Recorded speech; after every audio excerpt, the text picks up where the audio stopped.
Bonjour et bienvenue à la gare Union de Los Angeles. Aujourd'hui, nous prenons l'Amtrak Pacific Surfliner pour San Diego. La gare Union a été construite dans les années 1930 et est la plus grande gare de passagers de l'ouest des États-Unis. Il y a un total de 14 voies 12 pour les trains Metrolink et Amtrak et 2 pour la ligne métro Railroad. Le hall de la gare est magnifique et encapsule vraiment cette époque dorée du rail, aux États-Unis, avec de hauts plafonds et une architecture incroyable partout.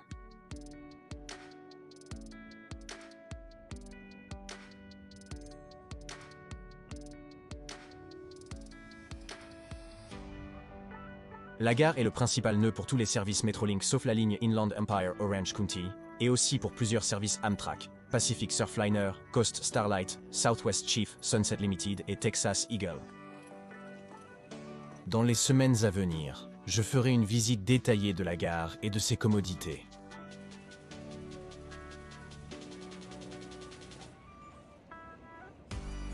Les billets pour les trains Amtrak peuvent être achetés soit au guichet désigné, soit au kiosque, comme celui montré ici. C'est un processus simple et rapide. J'ai choisi d'acheter mes billets Amtrak au comptoir pour bénéficier de la réduction étudiante.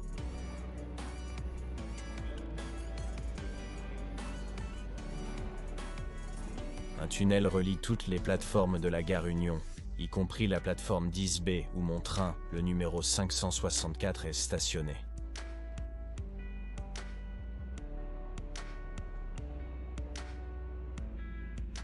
Occupé avec mon billet et un café, j'ai peu vu du processus d'embarquement, qui consistait en une brève vérification avant de monter à bord.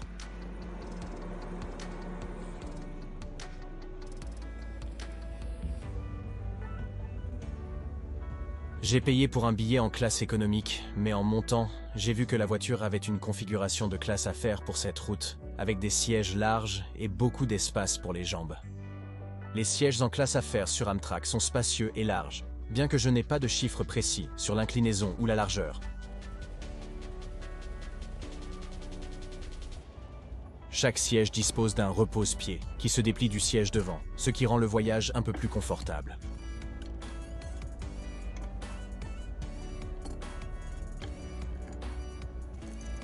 Concernant l'inclinaison du siège, j'ai un bon pied d'espace devant mes genoux. En tant que personne plutôt grande, j'apprécie vraiment l'espace que propose Amtrak sur cette ligne. Les plateaux de la classe affaires sont plutôt non conventionnels, nécessitant que les passagers tirent vers le haut puis vers l'extérieur pour les utiliser.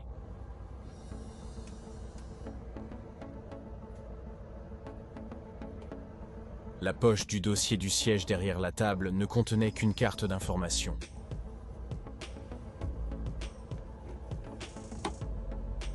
Bien que toutes les places d'Amtrak aient été prises, la mienne ne marchait pas, ce qui était frustrant. Les sièges de la classe affaires s'inclinent largement et avec le repose-pied, forment un lieu idéal pour une sieste en voyage. Des lumières de lecture sont au-dessus de chaque siège, sans bouche d'aération. Les maquettes de sièges des voitures Surfliner présentent des motifs de vagues, faisant écho à l'océan voisin de leur itinéraire. Chaque voiture du train a de l'espace pour des sacs moyens au-dessus des sièges et pour les grands sacs vers la fin de chaque voiture.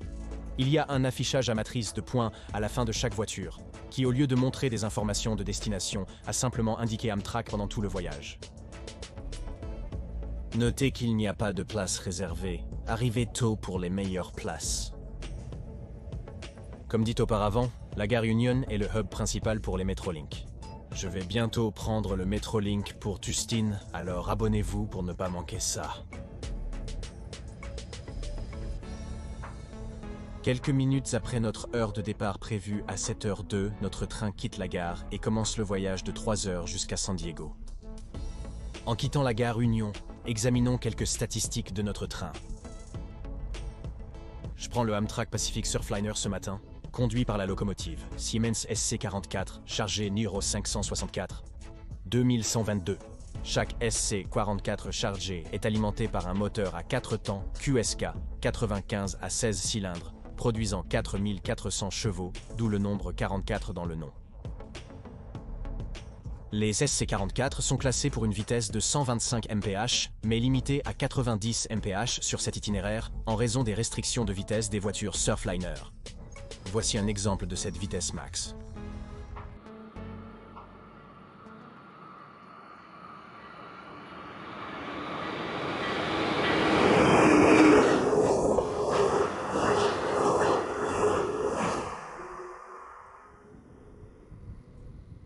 Chaque Pacific Surfliner comprend 6 voitures Surfliner, 2 de classe affaires, une café en classe économique et 3 économiques.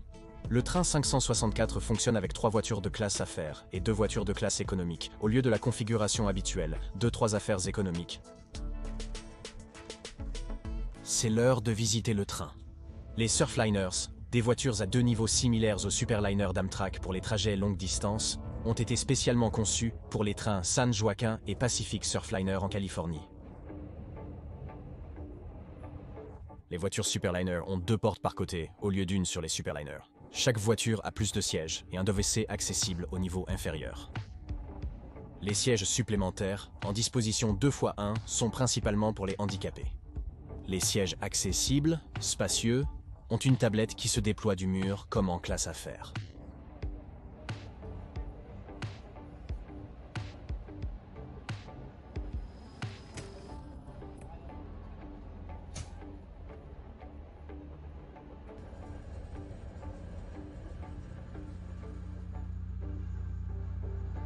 Avec des distributeurs d'eau dans chaque voiture, rester hydraté est facile.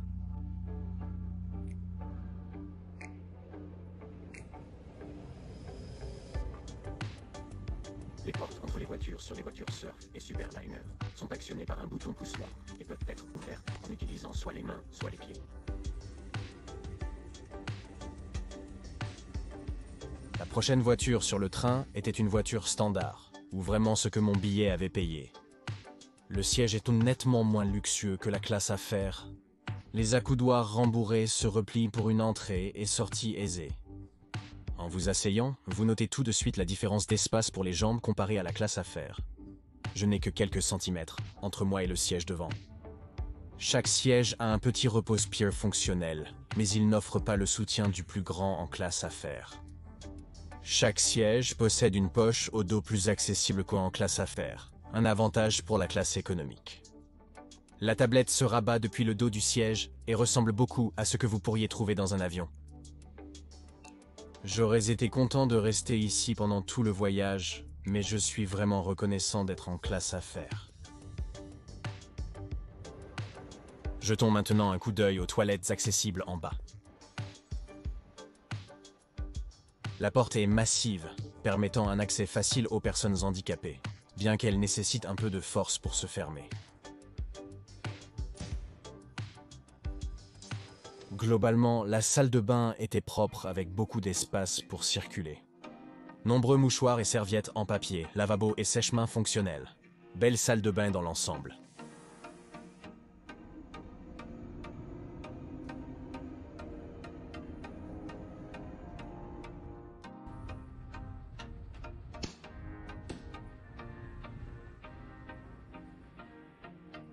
Le café est situé au niveau inférieur du wagon café dans le milieu du train, juste avant les wagons de classe affaires.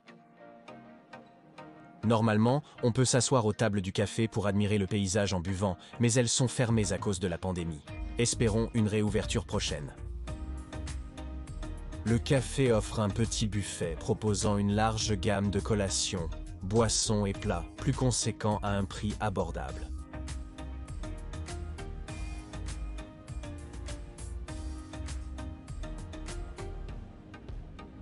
J'ai choisi un café servi dans une jolie tasse Amtrak.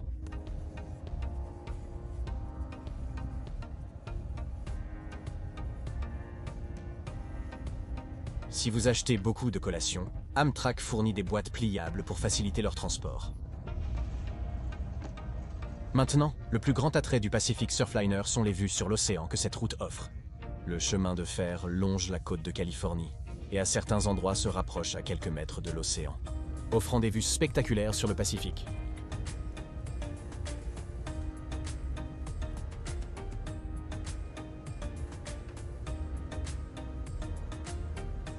Nous avons 1 minute. Merci de cliquer sur le bouton d'abonnement.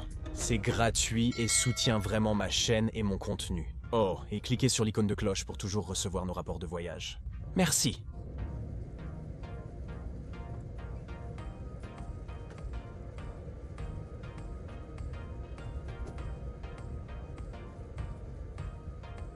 Merci.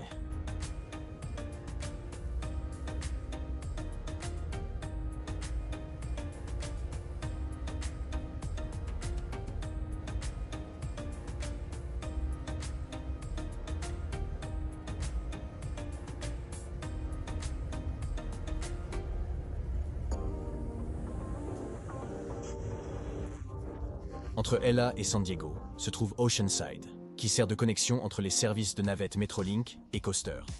Je prendrai le Coaster d'Oceanside à San Diego lors de mon retour à LA, alors abonnez-vous pour voir cette vidéo la semaine prochaine.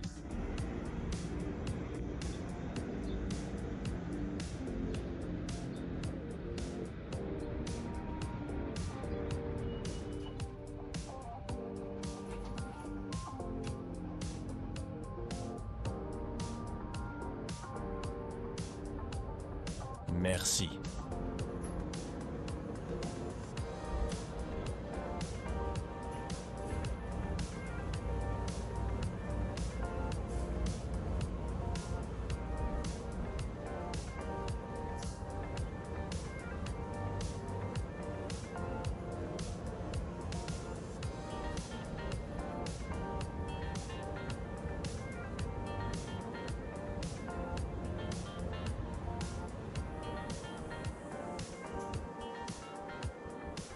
En atteignant la périphérie de la vallée de Sorrento et la voie unique à travers les montagnes, l'équipage du train nous a dit que nous avions manqué notre créneau prévu à cause des tests de la FRA effectués plus tôt, nous forçant à attendre le passage d'un train coaster northbound.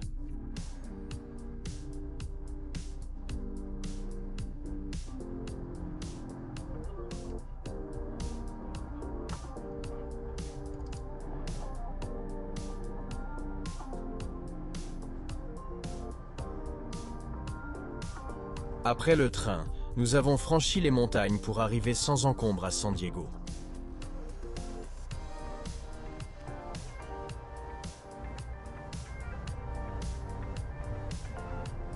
Notre train arrive à la gare Santa Fe de San Diego quelques minutes en avance, et il est temps de descendre.